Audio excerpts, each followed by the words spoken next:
कल्पना कीजिए कि आप एक ऐसे टाइम जोन में पहुंच चुके हैं जहां पर धर्म नाम की कोई चीज ही ना हो।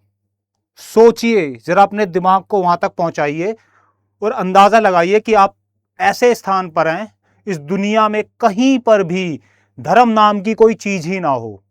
कैसा होगा आपका धर्म? जी बिल्कुल, कुछ कह रहे हैं राजनीति साफ होगी। हाँ, वर्तमान के तौर पे आप कह सकते हैं इस बात के लिए कि राजनीति साफ होगी और जी बिल्कुल लड़ाई झगड़े नहीं होंगे। लेकिन आप सोच सकते हो और क्या हो सकता है। नमस्कार, मैं राजन कुमार चौधरी आप सबका स्वागत करता हूं हमारे इस YouTube चैनल पर, जिसमें आज हम इमाइल दरखिम का धर्म का समाजशास्त्र पढ़ेंगे। जैसा कि मैंने स्टार्टिंग में ही वीडियो के शुरुआत में आपसे बोला कि समाज से यदि धर्म को अलग कर दिया जाए, इस दुनिया में कहीं पर भी धर्म नाम की कोई चीज ही ना हो, क्या हमारा समाज, हमारी सोसाइटी एग्जिस्ट करेगी इस दुनिया में? क्या बात है, किसी का आंसर ही नहीं अब। इसीलिए वो दरखाइम साहब थे, इमाइल दरखिम। वो ये कहते हैं कि यदि इस समाज में धर्म जो है लोगों को जोड़ने का काम करता है, बिल्कुल ही डिफरेंट आपने पाया ना जो आज की दुनिया में हम देखते हैं, जिस तरीके से कि सोसाइटी के अंदर रिलीजन, समाज में धर्म का क्या स्थान है, वो बिल्कुल डिफरेंट सोचते थे। इसीलिए वो एक अच्छे समाजशास्त्री थे, एक अच्छे विचारक थे, एक अच्छे चिंतक थे। तो धर्म से कैसे अपना एग्जिस्ट रखता है अपना समाज, देखिए इसको एक बात से समझते हैं हम कि जो हमारा धर्म है हमें एक करने का काम करता है। कैसे? धर्म का अर्थ केवल इतना ही नहीं है कि हिंदू, मुस्लिम, जैन, बुद्धिस्ट, ईसाई, पारसी, केवल इतना नहीं है धर्म का मतलब। धर्म का मतलब है उनकी नजर में, इमाइल दरखिम की नजर में, एक नियम, एक रूल। इसको एक एग्जाम्पल से समझ सकते हैं। विवाह क्या है? शादी। शादी एक नियम है जो हर एक रिलीजन में पाया जाता है। जो भी रिलीजन हमारे जो 6 प्रमुख रिलीजन है हमारे कंट्री के अंदर या इस पूरे धरती के अंदर इस अर्थ पर मौजूद है, उन सब में एक विवाह क्या है? एक नियम है। इस नियम, ये किस चीज के लिए नियम बनाया गया? इसकी जरूरत क्या थी समाज में? इसकी जरूरत यह थी समाज में कि सेक्स को परमिशन देना। आपको बड़ी अजीब बात लग रही होगी कि परिवार बनाना ही नहीं, एक सिंपल तरीके से सेक्स को परमिशन देना। क्योंकि देखिए समाज का एक नियम है कि विवाह के बाद ही इस चीज की परमिशन है और पर्टिकुलर एक पार्टनर से ही परमिशन है। इसीलिए इमाइल दरखिम कहते हैं कि जो हमारा धर्म है वो नियम है, कायदे हैं, कानून है। जितने भी इस दुनिया में धर्म है उनके अपने रिचुअल्स होते हैं, अपने रीति रिवाज होते हैं, अपने कर्मकांड होते हैं। वो क्या है? कहीं किताब में नहीं लिखे हुए कि जी आप जो है कोई भी धार्मिक कार्य करने के लिए आपको ये चीज करनी पड़ेगी, नहीं।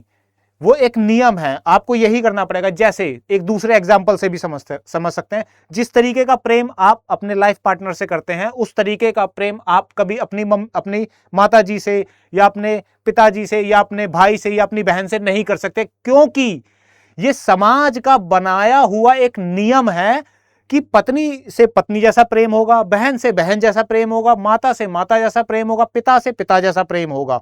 इनके प्रेम के तरीके अलग अलग होंगे। ये समाज का बनाया हुआ नियम है और यही धर्म है इमाइल दरखिम की नजर में, कि जो समाज को जोड़ने का काम करता है, एक सामूहिक शक्ति पैदा करता है हम सबके अंदर।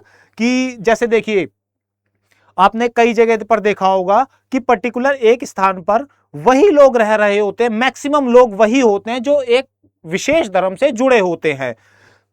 जैसे कभी आप विदेश में अगर जाएंगे तो हिंदुस्तानियों की कॉलोनीज एक अलग सी बनती है। ऐसा नहीं है कि वहां की गवर्नमेंट ने ये जगह निर्धारित कर रखी है कि जी यहां पे इस कंट्री के लोग रहेंगे, यहां पे इस कंट्री के लोग रहेंगे, यहां पे इस कंट्री के लोग रहेंगे। नहीं, ऐसा नहीं है। लोग क्या करते हैं, अपने आप को सहज महसूस करने के लिए वो उस स्थान पर रहना पसंद करते हैं जिनसे उनके रीति रिवाज, रिचुअल्स या स्थान एक जैसे ही दिखते हैं। अब जैसे अब अगर कहा जाए किसी इस्लामिक व्यक्ति को या किसी हिंदू व्यक्ति को कि जाइए आप किसी प्रोटेस्टेंटवादी व्यक्ति के साथ रह लीजिए, जीवन बिताने को रहा जा सकता है, लेकिन उनकी कई जगह वाद अपवाद होते हैं। वो एक समूह की भावना अपने अंदर नहीं रख पाएंगे, अपने अंदर एक चेतना नहीं रख पाएंगे। ये किस तरीके का नियम बनाते हैं? दरखाइम साहब कहते हैं कि जैसे हम मंदिर में होते हैं, एक तीसरा एग्जाम्पल, हम मंदिर में होते हैं तो क्या मंदिर में हम चप्पलें लेकर जाते हैं? क्यों? चप्पल क्यों नहीं लेकर जा सकते? बिल्कुल, क्योंकि वो साफ सुथरी नहीं होती है, अच्छी नहीं। क्या मैं नई चप्पल लेकर जा सकता हूं? भाई दुकान से मार्केट से लाया और चप्पल लेकर चला गया मंदिर में, क्या ये पॉसिबिलिटीज है? अच्छा, मतलब सड़क से लाते हुए गंदगी पहुंच जाएगी। मैं दुकान से लाया, थैली में एक पॉली बैग में रखा, अब मैं लेकर जा सकता हूं चप्पल? चमड़े की बेल्ट, जैसे आप कभी वैष्णो देवी गए होंगे तो वहां पे आपने देखा होगा कि भाई चमड़े की चीजों को भी रोक दिया जाता है, बेल्ट, वॉलेट, पर्स, ये सब चीजों को रोक दिया जाता है। क्यों? क्योंकि ये एक नियम बनाया गया है कि भाई अगर हम किसी चीज को पवित्र मानते हैं तो, और जिन्हें हम अपवित्र मानते हैं, उन दोनों को हम सेपरेट रखते हैं, अलग अलग रखते हैं। जैसे मंदिर हमारे लिए एक पवित्र स्थान है, चप्पल हमारे लिए एक अपवित्र चीज है। चाहे भले ही वो दुकान से आई हो, बिल्कुल न्यू ब्रांड हो, उसको किसी ने पहना भी ना हो, वो चाहे कैसी भी हो, लेकिन हमारे लिए अपवित्र है। चाहे वो भले ही किसी चमड़े की ना हो, रबड़ की हो, फाइबर की, उसका जो मटेरियल है वो कोई भी हो, इससे कोई महत्व नहीं पड़ता। लेकिन हम हमेशा पवित्र और अपवित्र दोनों ही चीजों को अलग अलग रखते हैं। अब पवित्र हम किसे मानते हैं? पवित्र हम हमेशा उन चीजों को मानते हैं जिन्हें हम अलौकिक दृष्टि से देखते हैं, जिन्हें हम ये समझते हैं कि ये चीज या ये स्थान उस ऊपर वाले से, भगवान से या परमेश्वर से या अल्लाह से, जिस भी अलौकिक शक्ति में हम विश्वास रखते हैं, उससे जुड़ी हुई है। और हम अपवित्र किसे मानते हैं? जो हमारे आमतौर पर दैनिक जीवन में यूजेबल चीजें होती हैं, हम उन्हें हमेशा अपवित्र चीज मानते हैं। जैसे कि हम देख सकते हैं स्लाइड में भी, हम अपनी पीपीटी में, कि पवित्र और अपवित्र को दोनों को अलग रखा जाता है। अपवित्र चीजें वो होती हैं जो दैनिक उपयोग यानी कि डेली यूजेस के लिए काम आती हैं, और जिनका यूज जो है सामान्य तौर पर होता है, कभी कभी नहीं होता है, एवरीडे यूज होता है। और हम पवित्र चीज किसे मानते हैं? जो हमारे लिए आदर्श और उच्च विचार रखते हैं, जैसे श्रीमद् भगवत गीता, कुरान शरीफ, है ना। ये पुस्तकें कैसी हैं? इनको हम उच्च आदर्श का मानते हैं। हम इन पुस्तकों को अपनी अलौकिक शक्तियों से जोड़कर महसूस करते हैं, इसलिए हम इन्हें संरक्षित भी रखते हैं और इसीलिए हम इन्हें पवित्र मानते हैं और मंदिर में स्थान देते हैं। क्या हम कभी जहां पर हम नहाते हैं उस कमरे में उस बाथरूम में हम जगह देते हैं? या हम कभी पवित्र किताबों को, पुस्तकों को किचन में रखते हैं? कभी भी नहीं रखा जाता। या तो वो लाइब्रेरी में दिखती है हमेशा। क्यों? क्योंकि उससे, उन पुस्तकों से इंसानों की धार्मिक भावनाएं जुड़ी होती हैं। और यह केवल व्यक्तिगत विश्वास नहीं है। धर्म, रिलीजन कोई व्यक्तिगत विश्वास नहीं है कि भाई मैं किसी चीज पे विश्वास करता हूं तो वो धर्म है। नहीं, ऑस्ट्रेलिया के अंदर ऐसे भी धर्म हैं जो ये मानते हैं कि वो किसी भी अलौकिक शक्ति में विश्वास नहीं रखते। वो कहते हैं कि भाई भगवान नाम की कोई चीज ही नहीं है। जैसे भारत में भी एक धर्म है बौद्ध धर्म। वैसे लोगों ने बौद्ध धर्म को हिंदुइज्म से जोड़ रखा है कि भाई उसका एक हिस्सा मानते हैं कि भगवान बुद्ध, लेकिन उन्होंने, बुद्धा ने हमेशा यही कहा, जो पहले सिद्धार्थ थे बाद में बुद्ध बने, उन्होंने यही कहा कि भगवान एग्जिस्ट ही नहीं करता। इसलिए जो धर्म है वो व्यक्तिगत विश्वास नहीं है, ये एक सामूहिक चेतना है, सामूहिक शक्ति है जो इंसानों में समूह को एकत्रित करने पर मिलती है। आपको एक चीज और बताना चाहूंगा, जैसे जो इमाइल दरखिम थे वो क्या थे, उनकी जो ये रिसर्च थी, उनकी रिसर्च ऑस्ट्रेलिया में उन्होंने करी थी। एक आदिवासी समूह था, उसके बीच में टोटमवाद के नाम से बड़ी फेमस है इमाइल दरखिम की ये रिसर्च। अब वो टोटम किसे कहते थे, ये टोटमवाद क्या था? टोटम आप लिख सकते हैं, टोटम जो था ये टोटमवाद के नाम से भी मशहूर है। अगर एग्जाम में टोटमवाद आता है, तो आप इसको लिख सकते हैं जो मैं आपको स्टोरी बता रहा हूं। टोटमवाद क्या था, उन्होंने जब रिसर्च करी उस कबीले में, तो वो देखते हैं कि वो हर एक कबीला जो है वो किसी ना किसी चीज को पवित्र मानता है। कोई पेड़ को पवित्र मानता है, कोई किसी जानवर को पवित्र मानता है, कोई किसी वस्तु को पवित्र मानता है, और जिसको भी वो पवित्र मानते हैं उसका संरक्षण करते हैं। जिसको भी वो पवित्र मानते हैं उसका संरक्षण करते हैं, बचा कर रखने की एक्सेप्टेशन करते हैं। जो कबीले होते हैं उसके सभी सदस्यों से ये उम्मीद करते हैं कि वो उनका संरक्षण उस वस्तु का या उस जीव का या उस वृक्ष का संरक्षण करेंगे। जैसे हिंदुइज्म में पीपल को माना जाता है पवित्र, केले के पेड़ को पवित्र माना जाता है, कई स्थानों पे नीम को भी पवित्र माना जाता है, बरगद के वृक्ष को भी पवित्र माना जाता है, जानवरों में गाय को पवित्र माना जाता है। और वो उस पवित्र वस्तु या पवित्र जीव का जो चित्र है अपने हाथों या अपने शरीर पर गुदवाते थे, उसका यानी कि टैटू बनवाते थे। आपने देखा होगा जो पुराने बुजुर्ग होते हैं, जो किसी ना किसी ट्राइब समुदाय से जुड़े होते हैं, उनके आपने हाथ में देखा होगा कि हाथ में अक्सर करके वो एक अजीब सा टैटू सा बना होता था, वो उनके टोटम को प्रदर्शित करता था। तो ये टोटमवाद की एक छोटी सी मैंने आपको सिद्धांत इसके साथ ही बताया कि इस तरीके से वो ये मानते हैं कि जो रिलीजन है, जो धर्म है, वो उस पूरे कबीले को एक जोड़ करके रखता था, एक सामूहिक चेतना साथ में पेश करता था। लेकिन अगर हम भारत के परिप्रेक्ष्य में इस बात को समझते हैं और इस बात को देखते हैं तो ये थी पुरातात्विक बात थी। लेकिन जैसे जैसे धीरे धीरे हम समकालीन भारत की ओर बढ़ते हैं, मध्यकालीन की ओर बढ़ते हैं, तो कुछ हर एक धर्म में कुरीतियां पैदा हो जाती हैं। देखिए, बुराई सभी में है, बुराई सभी धर्मों में थी, किसी में आज भी हर वो चीज जो हमें अच्छी नहीं लगती वो बुराई ही हम समझ लेते हैं, लेकिन कोई चीज ज्यादा बुरी होती है सो पूरा सोसाइटी समझती है। तो इसलिए कुछ धार्मिक जो दल होते हैं, कुछ जिनको हम काफी मानते हैं, उन इंसानों ने कुछ समूह बना करके धर्म प्रचार के लिए लोगों को जागृत किया और उन कुरीतियों को खत्म करने का प्रयास किया। साउथ से दो ग्रुप होते हैं, दो समूह चलते हैं, एक होता है अलवार और दूसरा नयनार। अलवार और नयनार साउथ से चलते हैं, मतलब इनकी जो विचारधारा होती है वो द्रविड़ में यानी कि साउथ में, तमिल में पैदा होती है। और ये आते आते आते आते आते अभी समझ नहीं आया ना अलवार और नयनार, इसलिए क्योंकि अब आपको समझ में आएगा जब मैं एक वर्ड बोलूंगा।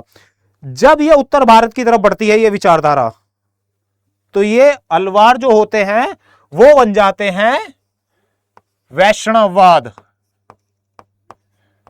वैष्णव, और जो नयनार होते हैं ये बन जाते हैं शैव। इन दो में परिवर्तित हो जाते हैं, ये इन दो नामों से जानते हैं। अब आप नॉर्थ इंडिया के नाम से समझ चुके होंगे कि अलवार जो थे वो वैष्णववाद विचारधारा से जुड़े थे और नयनार जो थे वो शैव विचारधारा से जुड़े थे। अब जो ये कुरीतियां होती है हमारे समाज में, कई कुरीतियां थी, जैसे जाति प्रथा थी, अस्पृश्यता थी, लोग छुआछूत में विश्वास रखते थे, है ना, कर्म कांडों में विश्वास रखते थे, है ना, उनका खंडन करते हैं। क्योंकि देखिए कर्मकांड के लिए चाहिए होता है धन, पैसा, तो जिसके पास पैसा होगा वही कर्मकांड कर पाएगा। जब जो व्यक्ति कर्मकांड कर पाएगा वो व्यक्ति जुड़ा होगा किससे? धर्म से। और जिसके पास अब पैसा ही नहीं होगा, जिनके पास पैसा दौलत नहीं होगी या इन कर्मकांडों को करने के लिए पैसा मुद्राएं नहीं होंगी, पैसा नहीं होगा, तो क्या उसे धर्म से बिल्कुल अलग समझ लिया जाएगा?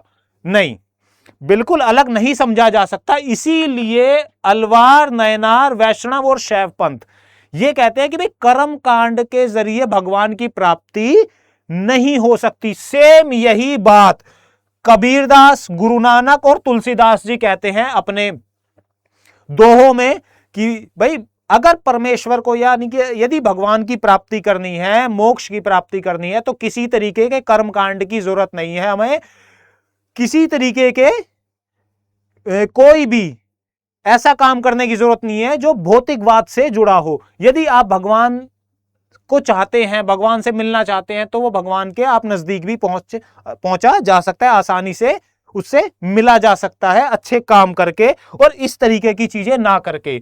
तो उसी तरीके से ये केवल हिंदुइज्म में ही नहीं, इस्लाम में भी सूफी संत होते हैं जो भक्ति आंदोलन के दौरान चले थे। तो उसमें इश्क ए हकीक यानी कि ईश्वर से प्रेम, ये अरबी का शब्द है, इश्क ए हकीक, ईश्वर से प्रेम की बात की जाती है, जिसमें निर्गुण उपासना, एक ऐसे तत्व की उपासना, एक ऐसे तत्व की भक्ति में लीन हो जाना जो निर्गुण हो। निर्गुण का मतलब जिसके अंदर कोई भी गुण मौजूद ना हो, जिसमें कोई भी गुण मौजूद ना हो। एक ऐसा, क्योंकि हमें नहीं पता कि भगवान जो है किस तरीके के गुण रखता है, किस तरीके के गुण नहीं रखता है।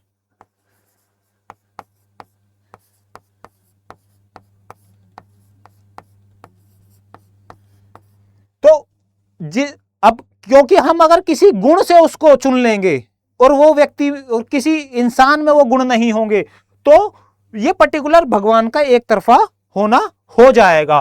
तो जो मध्यकाल में थे, मध्यकाल में इस तरीके के सूफी संत और भक्ति आंदोलन होते हैं। सूफी संत हमारे समाज में आते हैं जो इन कुरीतियों को खत्म करने का प्रयास करते हैं, जिसे जाति प्रथा, छुआछूत, क्योंकि कहीं ना कहीं हर एक धर्म को यह डर होता है कि जिनको हम अलग कर रहे हैं, क्या वो धर्म में बने रहेंगे? अपने आप में ये एक सवाल है। जैसे कि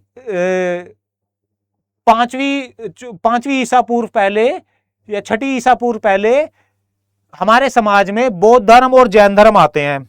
जब ये दो धर्म आते हैं तो जो लोग हिंदू धर्म में सेटल नहीं हो पाते हैं, जैसे जिनके पास पैसा नहीं होता है कर्म कांडों के लिए, यज्ञ के लिए, दान करने के लिए, है ना, या फिर जिनके साथ छुआछूत या फिर जाति प्रथा की जैसी कुरीतियां अपनाई जाती हैं, वो क्या करते हैं? वो बुद्धिज्म में शिफ्ट हो जाते हैं, वो जैनिज्म में शिफ्ट हो जाते हैं, वो नहीं रुकते हैं वहां पर, है ना। तो इस तरीके से चीजें चलती हैं। जब हमारे समाज में इस्लाम का प्रवेश होता है, जब हमारे समाज में इस्लाम का प्रवेश होता है तो भारतीय समाज पर इस चीज के काफी प्रभाव भी पड़ते हैं। अब वो प्रभाव क्या पड़ते हैं? एकेश्वरवाद की भावना, क्योंकि हिंदुइज्म से पहले इस्लाम में एकेश्वरवाद की भावना जागती है। क्योंकि यदि आप वैदिक काल में भी जाएंगे तब भी हमने नदियों को भी हमने ईश्वर से जोड़ा, वृक्षों को भी हमने ईश्वर से जोड़ा, यानी कि प्राकृतिकवाद, कि जो भी प्रकृति ने बनाया है, जो प्राकृतिक रूप से हमें लाभ देता है, वो ईश्वर है। तो एकेश्वरवाद की भावना जागती है। किसके कारण से?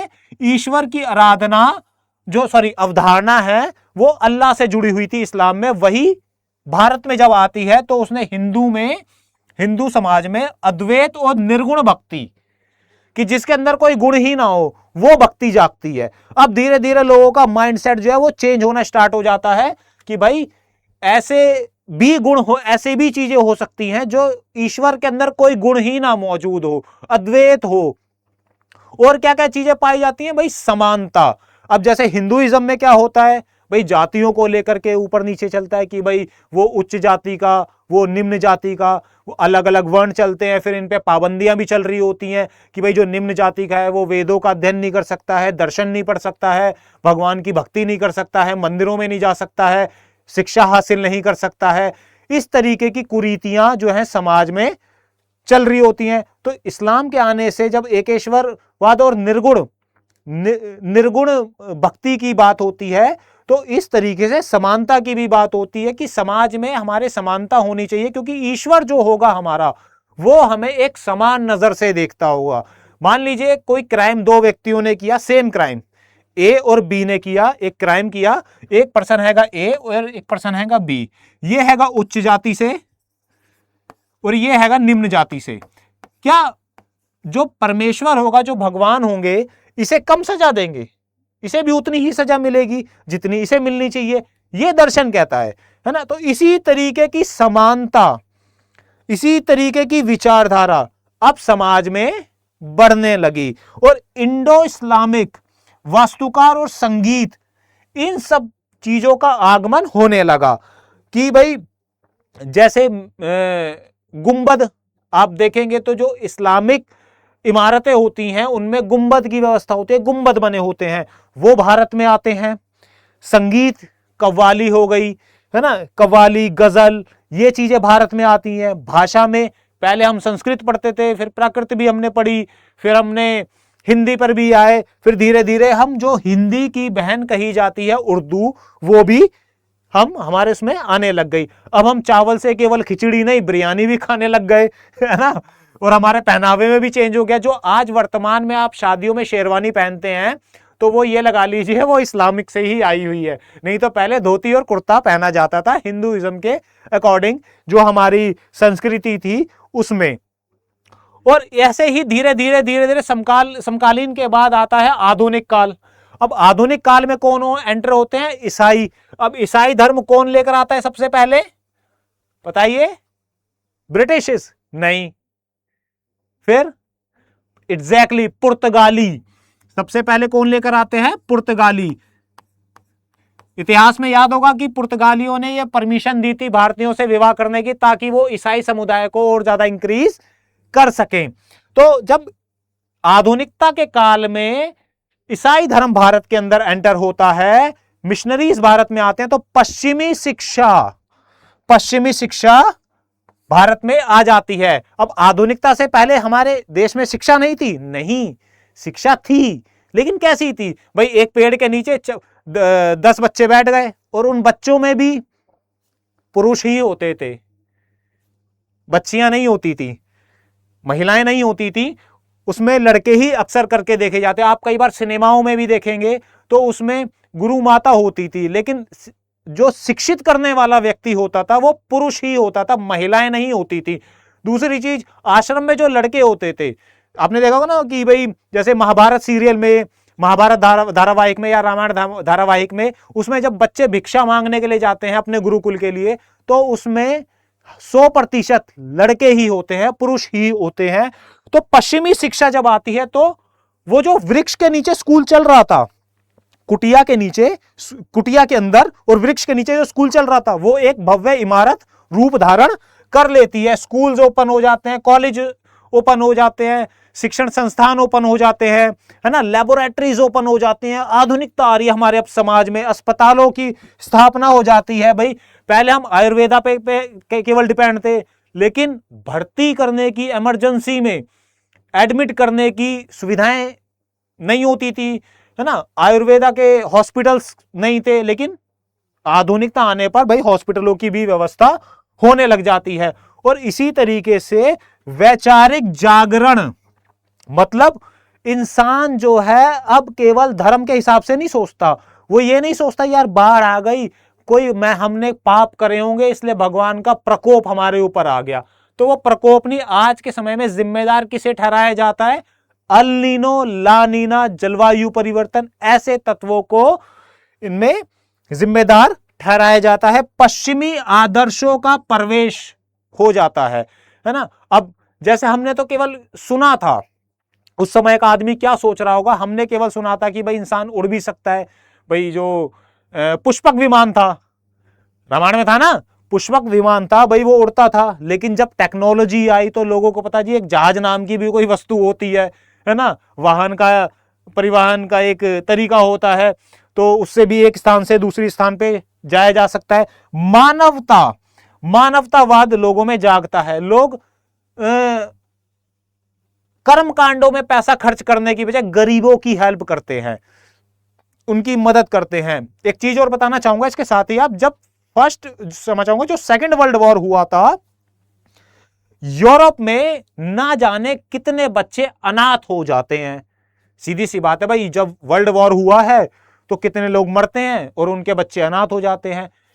तो उन बच्चों को मानवता दिखाते हुए इंसान, वहां के लोग गोद ले लेते हैं कि भाई हम इन्हें पालेंगे, हम इनका भरण पोषण करेंगे। क्या भारत में स्थिति होती? अब भारत, इंडियंस तो उस समय, जब जिस समय हमारे जाति प्रथा वगैरह थी हमारे समाज में, छूता तो वो यही सोचते हैं ना हमारे समाज की, यार पता नहीं किसका लड़का हो, कि उनसी जाति से संबंध रखता हो, पता नहीं किसकी बिटिया हो, कैसे कौन सी जाति से संबंध रखते हो। सबसे पहले हमारे दिमाग में यही थॉट आता है या नहीं आता?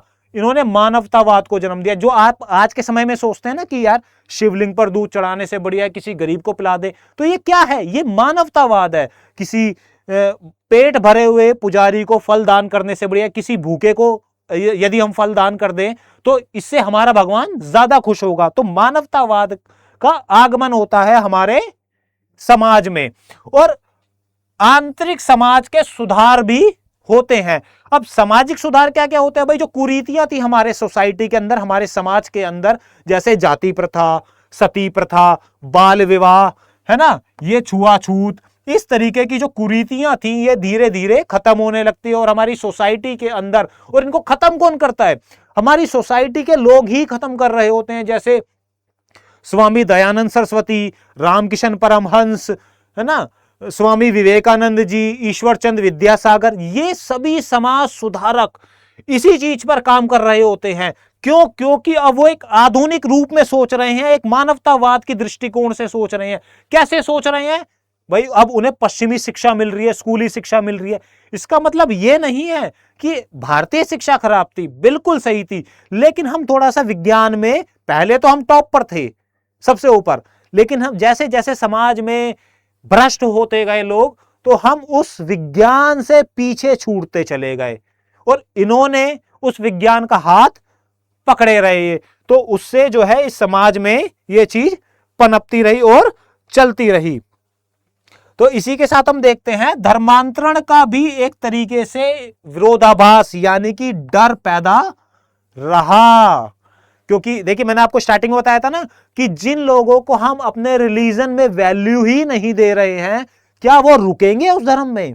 आप छोटी सी बात लगाइए, ये एक घर है, इस घर में 4 लोगों को वैल्यू दी जाती है और 5 लोगों को वैल्यू नहीं दी जाती है। तो जिन 5 लोगों को वैल्यू नहीं दी जाती है, क्या ये घर के अंदर रहेंगे? क्या उनको जब तक हम पूरा सम्मान नहीं देंगे तो क्या ये घर में क्यों रुकेंगे? भाई ये अपने आत्मसम्मान की तो चिंता करेंगे ना, आत्मसम्मान की चिंता करेंगे नहीं करेंगे कि भाई हमारे साथ तो भाई दोहरा व्यवहार होता है, पिताजी जो है बड़े भैया को ज्यादा पूछते हैं, हमें पूछते ही नहीं है। प्रॉपर्टी के लालच में रुके रहे तो वो वाली बात अलग होती है, लेकिन जब आत्मसम्मान की बात आती है तो क्या रुके रह सकते हैं? तो उस तरीके से धर्मांतरण का भी डर था लोगों में कि भाई यदि इनको समानता नहीं दी गई, जाति प्रथा खत्म नहीं की गई, तो ये सभी के सभी उठ करके ऐसे समूह में, ऐसे समुदाय में चले जाएंगे जहां पर इस तरीके के भेदभाव नहीं होते हैं। तो अब हम देखते हैं कि एक पश्चिमी मॉडल और भारतीय मॉडल, इन दोनों में अंतर क्या थे, ये देखेंगे हम आधुनिक परिप्रेक्ष्य में। जो पश्चिमी मॉडल है वो नकारात्मकता है। नकारात्मक इसलिए है क्योंकि यूरोप में क्या होता है, इंग्लैंड में क्या है कि धर्म बिल्कुल अलग रहेगा और सरकार यानी कि राज्य और धर्म दोनों अलग अलग रहेंगे। राज्य कहेगा भाई देख धर्म तेरे को कुछ भी करना हो मेरे को मतलब नहीं है, लेकिन अगर मेरी सामाजिक व्यवस्था खराब हुई तो अपने दिमाग में इतनी बात उतार ले भाई मैं आगे आ जाऊंगा, वरना मुझे मतलब नहीं है। अब धर्म भी ये बात कहता है राज्य से कि आप मुझसे मतलब नहीं रखेंगे, मैं शांतिपूर्ण अपना सारा काम करूंगा बिना किसी को परेशान या हताश किए। तो और जबकि भारत में एक सकारात्मकता है, भारत भी यही कहता है कि भाई देख धर्म मेरे को मतलब नहीं है, लेकिन अगर तू डूब रहा होगा, अगर तू विलुप्त हो रहा होगा, जैसे आज के समय में पारसी धर्म है, सरकार इसको हेल्प करती है ना, कोई रिचुअल्स, कोई भाषा खत्म हो रही है तो उसको सुधारने में, उसको आगे बढ़ाने में उसकी हेल्प करती है ना। तो इस तरीके से भारत की तरफ दृष्टिकोण है। लेकिन अगर यही चीज यूरोप में हो रही होगी तो यूरोप में चाहे तुम खत्म हो जाओ, मटिया मलित हो जाओ, हमें फर्क ही नहीं पड़ रहा इस बात से, तुम कुछ भी करो यार, है ना। तो इस तरीके से जो सकारात्मक हस्तक्षेप है, सकारात्मक हस्तक्षेप हम करते हैं, हम सीधा बोलते हैं भाई साहब आप ना छुआछूत नहीं कर सकते, जी हां छुआछूत नहीं कर सकते, आपको सभी अधिकार दिए जाएंगे, धार्मिक अधिकार दिए जाएंगे जो बिना किसी के फंडामेंटल राइट के आप यूज कर सके। अगर आपके किसी धार्मिक अधिकार के कारण किसी का मौलिक अधिकार का हनन हो रहा होगा तो फिर अच्छी बात नहीं रहेगी भाई, ईमानदारी से बता रहे हैं। तो भाई मामला खराब हो जाएगा। जबकि पूरी तरह से तटस्थ रहता है पश्चिमी समुदाय, वो सीधा कहता है कि भैया चाहे तुम कुछ भी करो, मेरे को मतलब नहीं है, लेकिन मेरा सामाजिक सौहार्द खराब नहीं होना चाहिए। अगर ये खराब हुआ तो मैं भैया बीच में आ जाऊंगा। उसी तरीके से कुछ संवैधानिक अनुच्छेद भी हमारे संविधान में दिए गए हैं। किस लिए?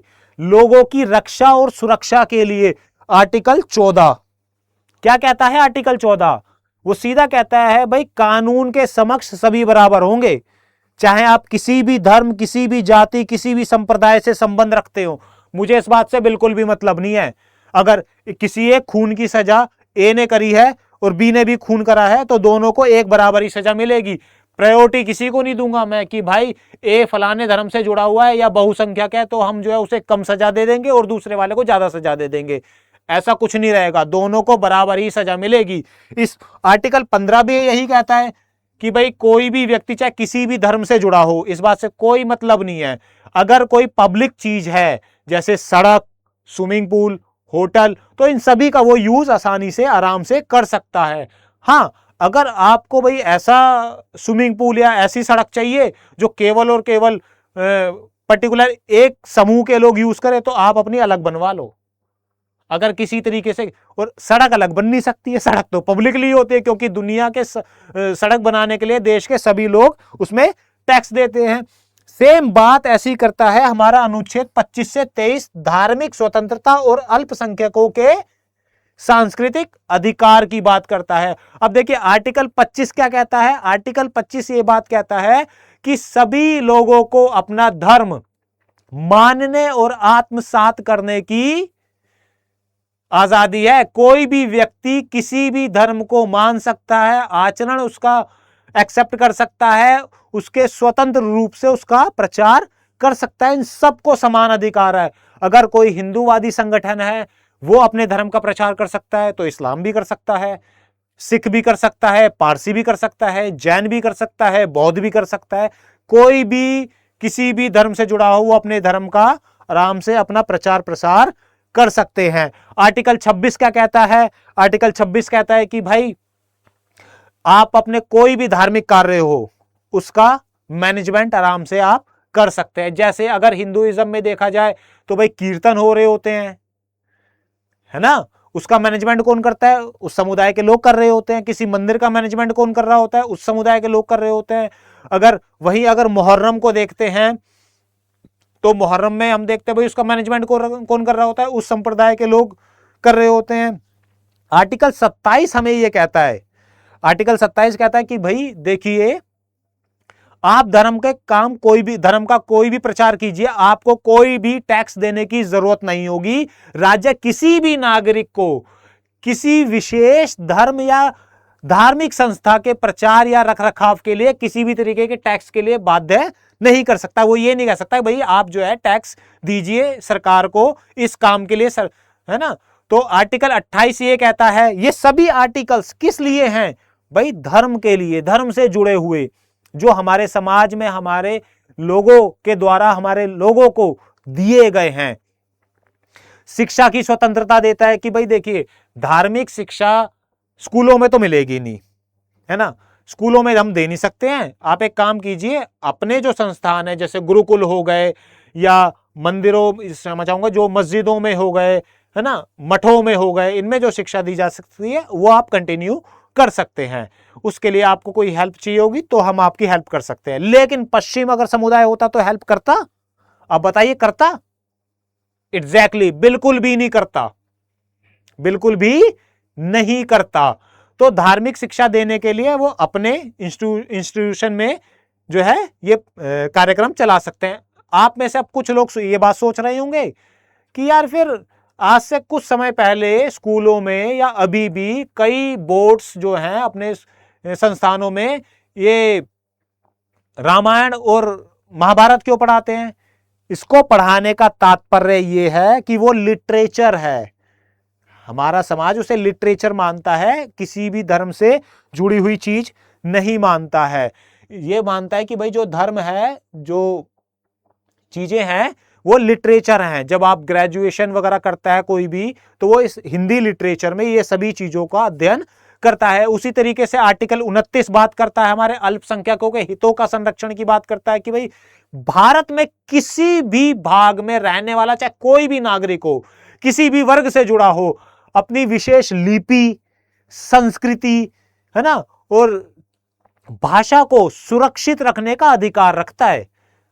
अगर उसकी भाषा विलुप्त हो रही है, उसे बचाना चाहता है तो बचा सकता है। सरकार उसमें कोई हस्तक्षेप नहीं करेगी, उसे कोई नहीं रोकेगा, वो आराम से बचा सकता है। अपने शिक्षण संस्थानों की स्थापना कर सकता है। आर्टिकल 30 कहता है कि भाई अगर वो उन्हें धार्मिक शिक्षा देना चाहते हैं तो अपने खुद के आप अपने शिक्षण संस्थान करवा सकते हैं, खुलवा सकते हैं। उसी के साथ हम देखते हैं कि समकालीन समय से कुछ चुनौतियां भी हमारी सोसाइटी ने देखी हैं। अब आप मुझे एक अंतर बताइएगा कि सांप्रदायिकता और कट्टरवाद में अंतर क्या है। सोचिए, ये दो मिलते जुलते से शब्द हमें लगते हैं हमेशा कि एक है सांप्रदायिकता और दूसरा है कट्टरवाद। अब सांप्रदायिकता क्या है? ये राजनीतिक खतरा है। राजनीतिक खतरा कैसे? कि ये जो है अपने समूह को हिट नहीं करता, ये दूसरे समूहों को हिट करता है। धार्मिक पहचान का राजनीतिक और आर्थिक लाभ के लिए गलत यूज, कि भाई कोई भी धार्मिक पहचान, मान लीजिए मेरी एक धार्मिक पहचान हिंदू है या इस्लाम है या पारसी है या जैन है, मैं इसका यूज या तो राजनीतिक या आर्थिक लाभ के लिए कर रहा हूं। वहीं पर अगर इसका हम लक्ष्य देखते हैं तो बाकी के जो धार्मिक समुदाय होते हैं ये उनको हिट करते हैं। जैसे दंगा होता है, अगर जहां पर हिंदुओं की संख्या ज्यादा होगी वो मुसलमानों को मार रहे होंगे, जहां मुसलमानों की संख्या ज्यादा होगी वो हिंदुओं को मार रहे होंगे। जैसे आप 1984 का आप कांड देख सकते हैं, इंदिरा कांड, जब इंदिरा गांधी जी की हत्या हुई थी तो सिख दंगा हुआ था, है ना, जहां पर सिख ज्यादा थे वहां पर वो मार रहे, जहां पर सिख कम थे वो बेचारे मर रहे थे, हत्याएं हो रही थी। तो जो दूसरे समुदाय होते हैं, अन्य धार्मिक समुदाय होते हैं, उनके खिलाफ ये कार्य करता है। अब इसका कारण ये पनपा कैसे, आधुनिकता आने पर ये पनपता कैसे है? भाई ब्रिटिश जो गवर्नमेंट थी वो करती है फूट डालो शासन करो की नीति, है ना भाई। और आज के समय में कई राजनीतिक दल भी करते हैं भाई, वोट बैंक के चक्कर में, कि भाई सांप्रदायिकता फैलाते हैं कि भाई एक समुदाय को दूसरे समुदाय के खिलाफ भड़काना होता है ना। जबकि कट्टरवादिता क्या होती है? एक वैचारिक खतरा होता है। ये कब आता है? कि जब मेरे ही कोई समुदाय का व्यक्ति मेरे समुदाय की विचारधारा से बिल्कुल डिफरेंट दिशा की तरफ चल दे तो उसमें कट्टरवादिता कही जाती है। धार्मिक ग्रंथों और प्राचीन मान्यताओं का कठोर और रूढ़िवादिता से पालन किया जाता है।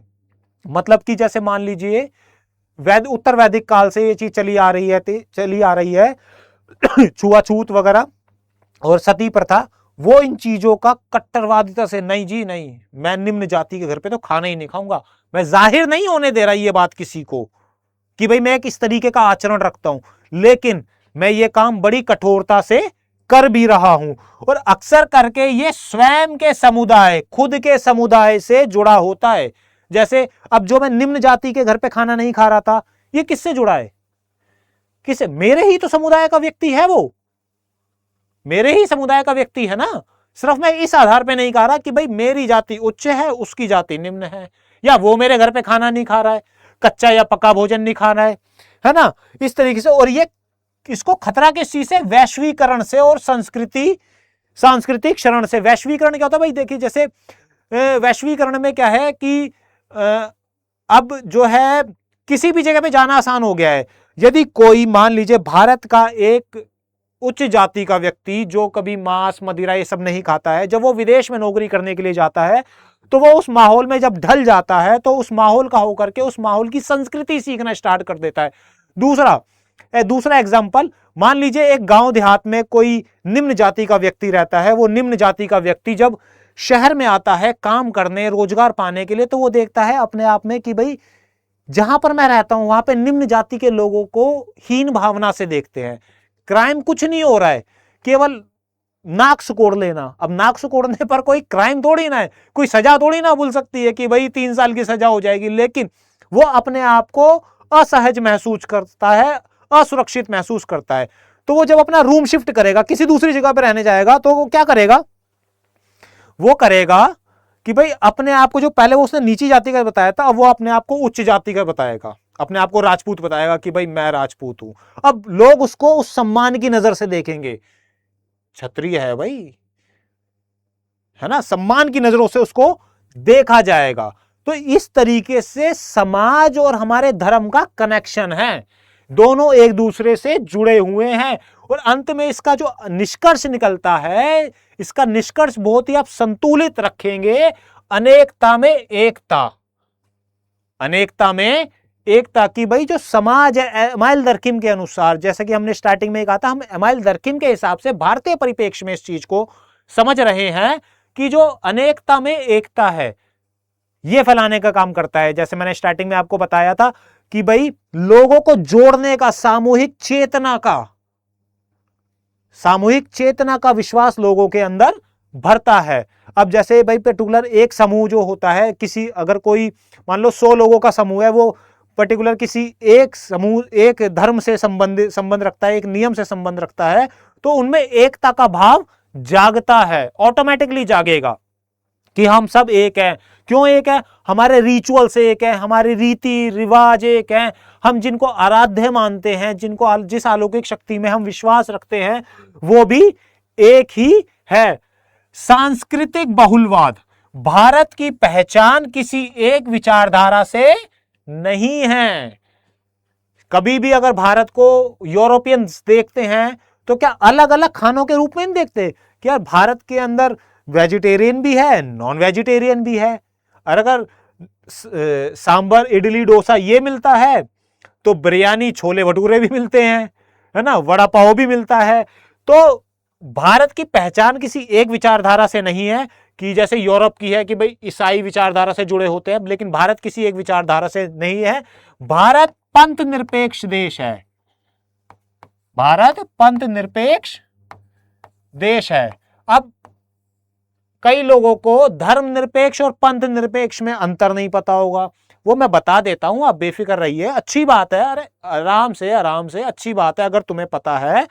तो धर्म निरपेक्ष क्या होता है कि उसकी नजर में सभी धर्म एक समान है, वो धर्म से अलगाव रखेगा, जो यूरोप में विचारधारा है। पंथ निरपेक्ष क्या है?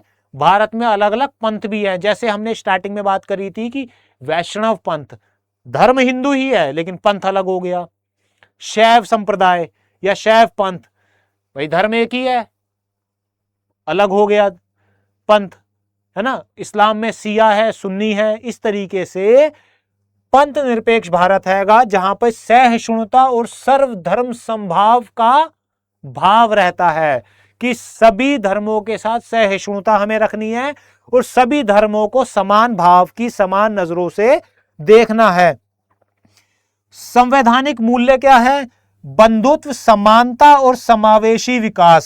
समावेशी विकास मतलब एक ऐसा विकास जो सभी लोगों का समावेश कर ले जाए। बंधुत्व मतलब जो एक भाईचारे की भावना विकसित करता हो और सभी को समान नजर से देखता हो, है ना। एक मजबूत राष्ट्र का आधार बनती है। किसी भी राष्ट्र को बनाने में ये चीजें महत्वपूर्ण योगदान प्रदान करती हैं, बंधुत्व, समानता और समावेशी विकास। समाजशास्त्रीय यदि दृष्टिकोण से देखेंगे इस चीज को हम, तो स्थानीय समुदाय का पारस्परिक जुड़ाव ही वास्तविक भारतीय समाज का निर्माण करता है। अगर ये चीजें नहीं होंगी तो भारत का जो निर्माण है विकासशील से विकसित की ओर जाने के लिए वो कमजोर पड़ सकता है। आप इन चीजों का यूज अपने समाजशास्त्र के ऑप्शनल पेपर में ही नहीं वरन अपने ऐसे राइटिंग में और इंडियन सोसाइटी में भी आसानी से कर सकते हैं, उसमें भी ज्यादा से ज्यादा नंबर अर्जित कर सकते हैं। उम्मीद करता हूं कि यह लेक्चर आपको पसंद आया होगा, अच्छा लगा होगा। आपके अंदर कोई भी सवाल या कोई भी जिज्ञासा हो तो आप कमेंट्स में लिख करके बता सकते हैं, जो आपकी जिज्ञासा दूर की जा सके। इस लेक्चर को यहीं खत्म करते हैं, हम आगे मिलेंगे किसी और लेक्चर में। धन्यवाद।